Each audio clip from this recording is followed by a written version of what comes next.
FC Barcelona, what is going on? What is going on? Yesterday, FC Sevilla destroyed FC Barcelona of Hansi Flick 4-1. And look at the time, I'm even getting energy to record a video because I was surprised. I was depressed. I was down to 0.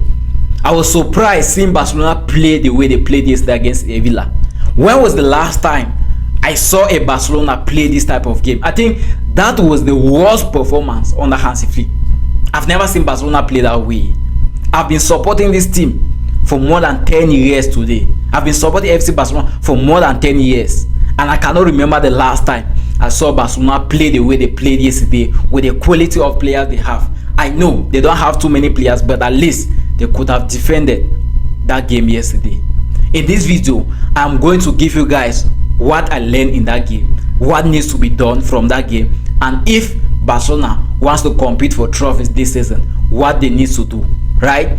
That performance yesterday was one of the lowest, and that is why even Manchester United fans that don't have anything to brag about are dropping down negative things on FC Barcelona. That is why you see clubs that don't have anything to talk about are saying negative things about Hansi Flick Highline. But in this video, I am going to tell you guys that Hansi Flick's Highline is not the problem. I'm going to explain so you guys can understand that Hansi Flick's Highline is not the problem. I am not just happy with the way Barcelona played. They conceded 4 goals yesterday against FC Sevilla. You played a game a week ago against Paris Saint-Germain, made a mistake and collected 2 goals against FC Sevilla. Instead of correcting that mistake, you went and opened up and collected 4-1. To those of you who don't understand English, right? Barcelona collected 1, 2, 3, 4 goals, 4 buts yesterday against Sevilla. 4 goals, 1, 2, 3, 4. 4 goals. When was the last time I saw Barcelona drop a performance like that of yesterday? And if I'm being honest with you, I'm scared. I'm scared of how the season is going to look like. I'm already scared of how the season is going to look like. Take a look at all the games I've played this season. 8 La Liga games, 2 UEFA Champions League games, 10 games this season, and I cannot remember one game that Barcelona really reflects me of the Barcelona of last season.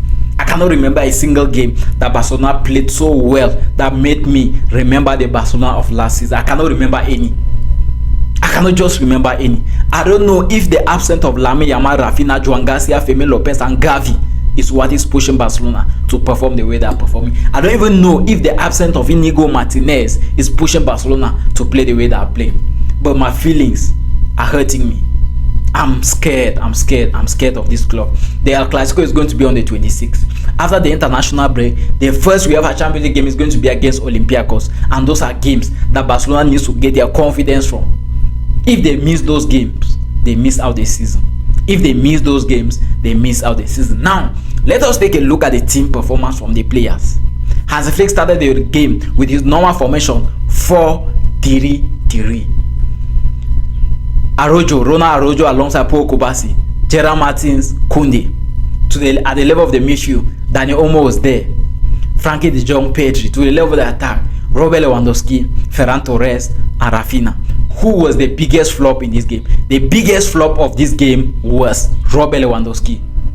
Yes, it is not all about the penalty he missed. Robert Lewandowski is slowing down a lot of Barcelona players.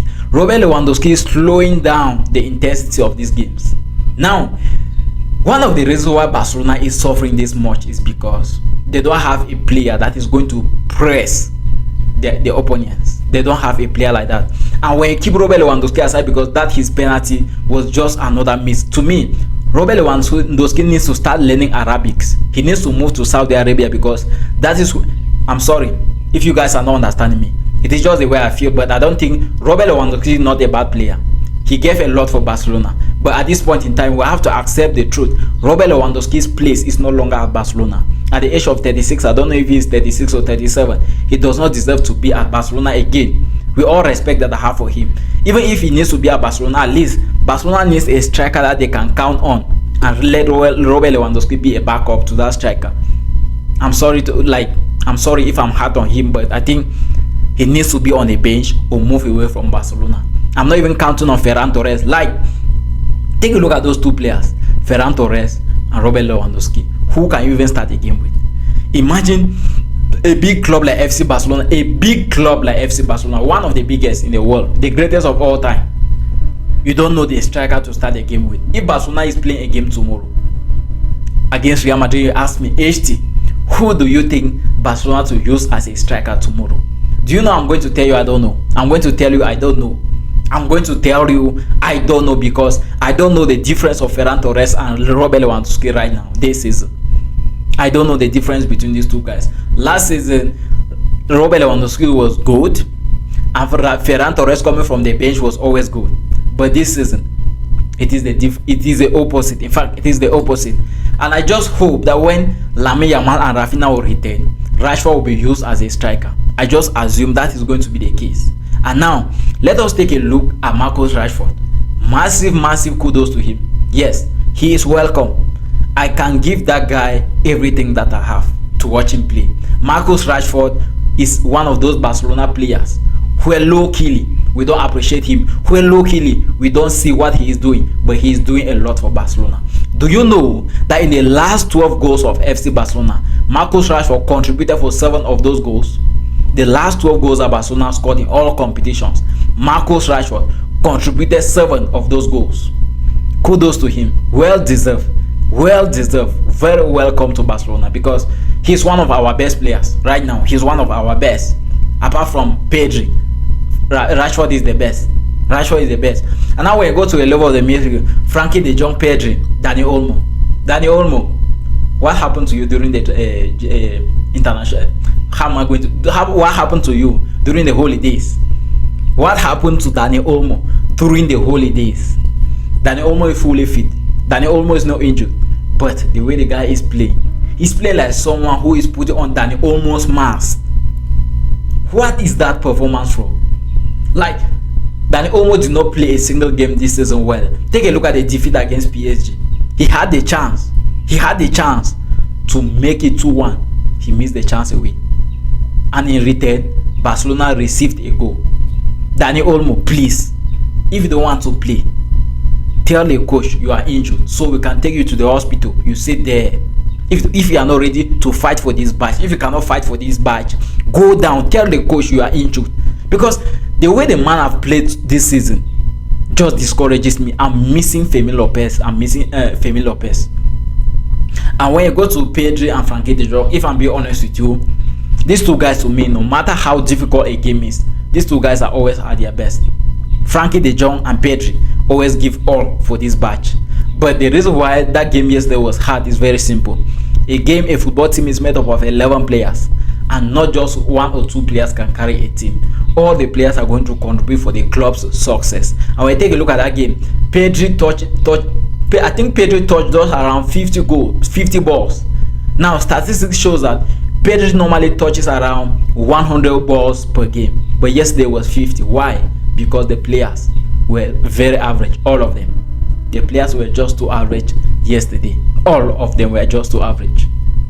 And Frankie de Jong, to me, if I'm being honest with you, these two guys are good, and I'm not going to criticize them for anything. They were good. They were good. I did not see where I was going to say Pedri made a mistake or Frankie de Jong made a mistake. And now when I go to the level of the defense, I don't know what I'm going to say about this defense, but I think if I have to say something about this defense, you guys are going to run away from me. But I will not say it. I'm not happy with this defense. I'm not happy with the Barcelona defense. I mean the central defense in particular. Yesterday, Koundé, you were 0. Against PSG, Koundé, you were 0. What is happening? Gerard Martins is back to his default setting. Yesterday, he was 0. Yesterday, Gerard Martins was 0. Ronald Araujo, 0. Paul Kubasi, 0. Who is Barcelona going to count on? And here is the problem. A club like FC Barcelona deserves at least 2 starting central backs. 2 starting central backs before those are on the bench. A club like FC Barcelona deserves at least a starting striker, but they don't have those players. They don't have it. They don't have it. Now, if Barcelona is playing a game tomorrow, you ask me, HT, who do you think Barcelona is going to use as the central defense tomorrow? I'm not going to name one. I'm confused. Is it going to be Paul Kubasi alongside Araujo? Is it going to be Christensen? But I think Eric Garcia deserves a starting spot in this team. Eric Garcia is that player that can fight for this badge even when nothing is going. Eric Garcia is that player that will give up his life for this badge, even when nothing is going. But other players, I don't just understand. I do not just understand what is going on at FC Barcelona right now. And if I'm being honest with you, I wish them all the best, and I want to see the best from this club. I want to see the best from FC Barcelona. And when you go to the level of the game, the goalkeeper, Szczesny, if I'm being honest, I'm not going to blame Szczesny. Yes, he is already at his retirement. Like, in fact, he came back from retirement to help Barcelona. So what do you expect from him? What do you expect? He's doing his best. You are not going to expect a player who came back from retirement to help you guys, to give his best. He's giving his best. Like, you don't expect him to save a club above his limits. He cannot do it. So I think it is time for Barcelona to see what they can do for the best of this club. It is time to see what they can do for the best of this club. It is not a play. It is not a joke. I'm very serious. It is time Barcelona needs to see what to do to get the best from this club. They need a goalkeeper that can be a backup. Yes, I'm not sure Ter Stegen is going to be a backup for Joan Garcia. They need a goalkeeper that can be a backup. They need a right back that can be a backup for Koundé. They need a left back. Other than, anyways, we can count on Gerard Martin. When it goes to a central defense, they need a defender that can lead. Like, who leads a team is obviously a defender. That is who leads a team, and Barcelona needs a leader at the level of the defense. Ronald Araujo is as if at times he's scared. The pressure on him makes him to panic. Barcelona need those players. They need at least a striker. Julian Alvarez, Erling Haaland are just options. They need one. Even if it takes that we should contribute money and send so you guys can sign players. If I'm being honest with you, I've invested my life in football. I'm invested my life in supporting this team. And the moment I'm going down is the moment my life is going down with all my investments. And I want to see Barcelona winning. I want to see them back to winning ways. 2 defeats in a row. 2 defeats in a row makes me feel bad. Now, what about the Highline? People have been dragging FC Barcelona because of the Highline. The Highline is not the problem. It is the players. When you take a look at last season, Barcelona succeeded with the Highline. Why? Because Raphinha was always pressing high. This season, there is nobody to press high. And when you press high, their opponents will not construct well. Their opponents will not construct well to make use of the Highline that you guys are keeping. But this season is the opposite. So we just pray that Lamine Yamal, Raphinha, Fermin Lopez, Gavi, Joan Garcia return back as soon as possible. Guys, I've come to the end of this video, and if you have watched the video right up to this level, I will appreciate if you can hit the thumb up to the video, subscribe to my YouTube channel, and most importantly, you tell me what you think about this defeat of FC Barcelona against Sevilla that happened yesterday, 4-1.